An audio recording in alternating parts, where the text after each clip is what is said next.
Now let's look at doing domain and range from graphs. So there's two different ways this could be given. They could ask you, what is the domain and range, and give you an equation, and you could draw the graph yourself, or sometimes they give you the graph. So we'll focus now on doing domain and range given the graph. So let's look at our first example. And we're going to use a square root problem because that's probably the easiest to learn from. So if you know how to graph square roots, you will notice this, and if not, then we have a video on graphing the square roots. So let's say you have y is equal to minus square root x plus 3 plus 4. Well, if you know how to graph that, then what you'll notice is that this graph will look like this. The first point will be minus 3, 4.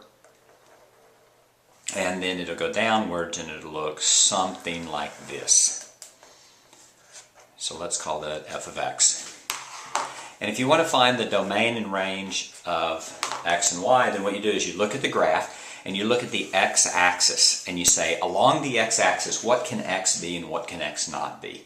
So if you notice here, x can be minus 3, and then it actually can be everything past minus 3 too. And the notation here is such that since you draw this and you have this arrow, then the presumption is that, well, actually not the presumption, it implied that this graph continues in this direction thusly. And in that case, if you notice, x can be everything that's bigger than minus 3. It can actually be minus 3 as well. And it can go all the way to infinity. So if you're going to use this notation, you go x is greater than or equal to minus 3. Let's look at what the range is. The range here, you look at the y-axis and you say, well, what can y be here? Where this is y is equal, you draw the dotted line across here, you say y is equal to 4.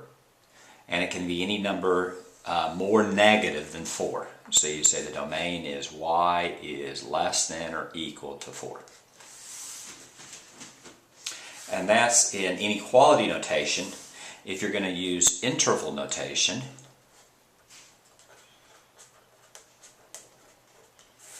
then the domain is going to be everything from minus 3 to positive infinity. So it's minus 3 comma positive infinity. It includes minus 3, so that's going to be a bracket. And infinity is typically associated with the parentheses. Now let's look at the range. The range here will be everything from 4, but more negative than 4. So we always start with the number to the left being the more negative number, so that's everything from minus infinity to a positive 4. It includes a positive 4 with the infinities of parentheses. Let's look at domain and range from another graph. Let's do one that without a particular equation associated with it, but let's see if we can work in a lot of exceptions so that we can learn how to do those. So let's say that we had this point here.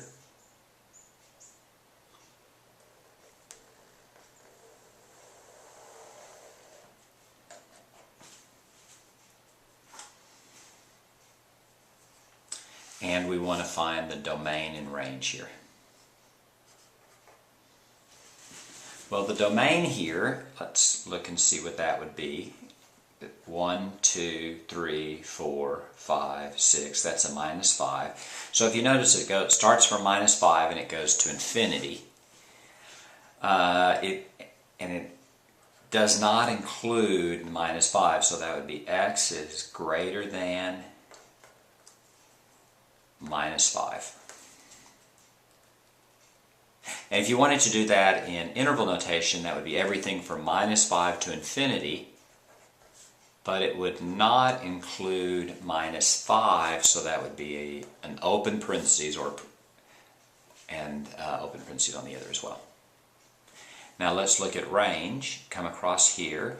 That's 1, 2, 3, 4, 5, 6, 7. That's 7.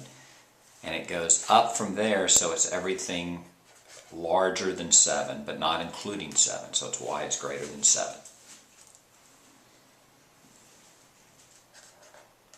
So that would be defined as 7 parentheses infinity, and the 7 would include an open parentheses because it does not include 7. There's nothing complicated about that, but let's see if you had a second part to it, right? So let's say what would happen is that the graph from here would continue in this direction.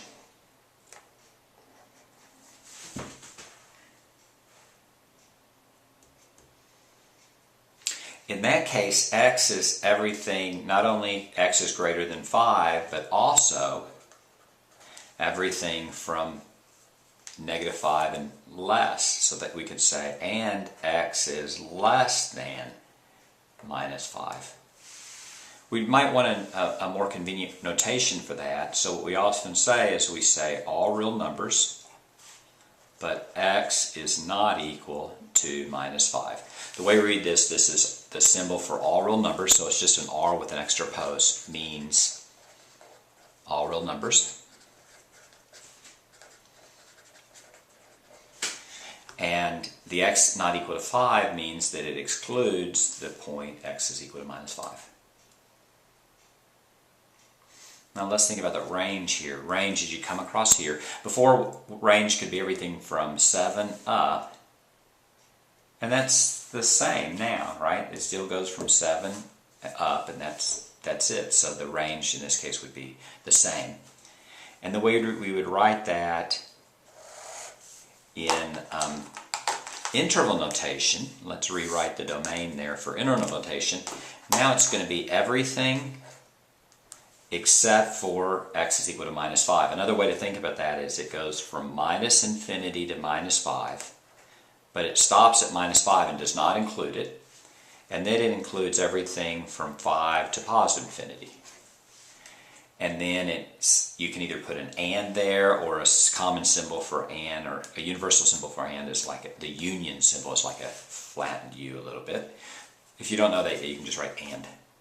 So in that case, this is the domain and the range is unchanged at 7 to infinity. And that would be your answer if you would do it in interval notation.